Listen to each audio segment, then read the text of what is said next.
Good day to all. At this juncture, we're going to discuss about reading as a cognitive process and its important elements. Now, let's begin by picturing a child reading a book silently to herself. She's just sitting there, fairly motionless, staring at the book. Occasionally, she turns a page. Sometimes, she laughs quietly to herself for no apparent reason. It is a serene and beautiful picture, but only because we know that inside her head, she is exploring a story and listening to the author tell a tale through a voice that only she can hear. If she was sitting motionless, occasionally laughing to herself while staring intently at a potted plant, it would be somewhat disturbing. But because she is acting this way with a book in her hands, it's a Kodak moment. Now, we have the 14 elements and cognitive.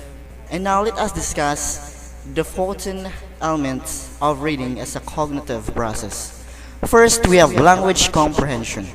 Language comprehension generally refers to one's ability to understand speech. It is important to remember that language is not at all generic. There are different levels of language, and there are different types of language. Language can be informal, as it often is in routine discourse among friends and family, or it can be formal, as it often is in classroom environments. It is also worth noting that there are different types and level of language comprehension. The most mundane form is explicit comprehension. The listening merely understands what is explicitly stated.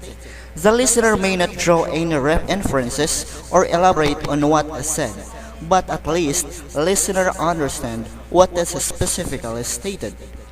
For language to work, it is assumed that both the speaker and the listener are cooperating in their communication. The speaker is attempting to convey only the information that is relevant and interesting for the listener. The listener is trying to ascertain the important and relevant message that the speaker is conveying. The second one is decoding. The second important element underlying reading comprehension is decoding, which generally refers to the child's ability to recognize and process written information. While that may sound straightforward, it should be noted that children may try many different, often inappropriate decoding strategies before they become skilled decoders.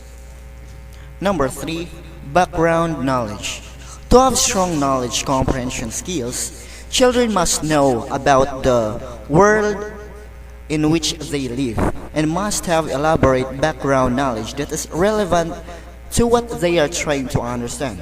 This knowledge is more sophisticated than mere facts of word definition. It is a reference base for personal experiences, scripts, and schemas that help those children understand how the world works. We have linguistic knowledge.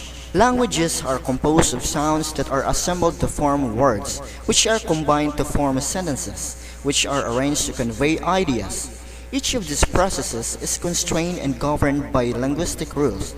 An implicit knowledge of their structure and their integration is essential to language comprehension. Now we have syntax. In German, the main verb typically comes at the end of a clause. In Roman languages, adjectives typically follow the noun.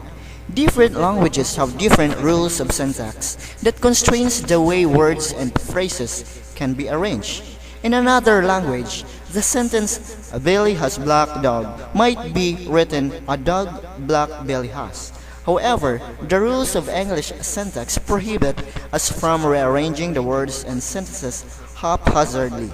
The way the words are arranged in English sentences has a fairly stringent structure, and one does not need to be able to formally diagram sentences to understand the structure implicitly. And now we have semantics. The ultimate goal of language is to convey meaning, while phonology carries information that makes spoken words distinct, and syntax constrains the arrangement of words in language. Semantics refers to the information contained within the language. Semantics is a global term that collectively describes meaning at three different levels of language: the discourse, sentence level, the vocabulary level, and the morphology level.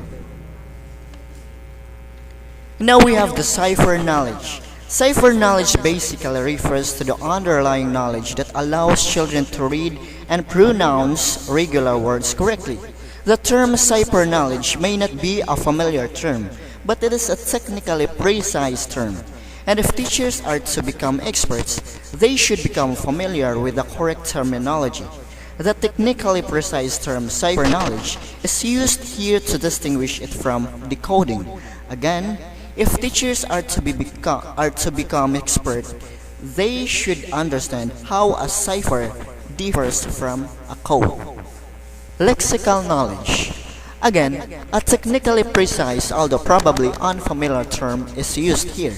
Lexical knowledge simply refers to the knowledge that enables a child to correctly recognize and pronounce familiar, regular words. As discussed earlier, the English writing system is fairly structured with some fairly consistent spelling sound relationships.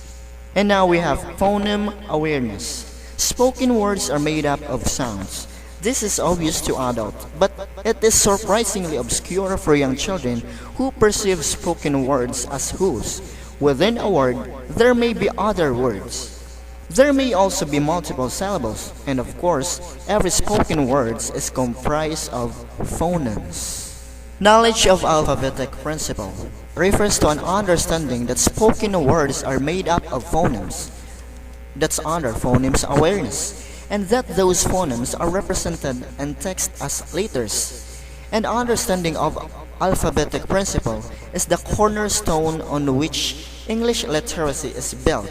Unfortunately, it is a concept that children often fail to grasp, usually because they lack phoneme awareness and therefore do not understand what letters is in text represent.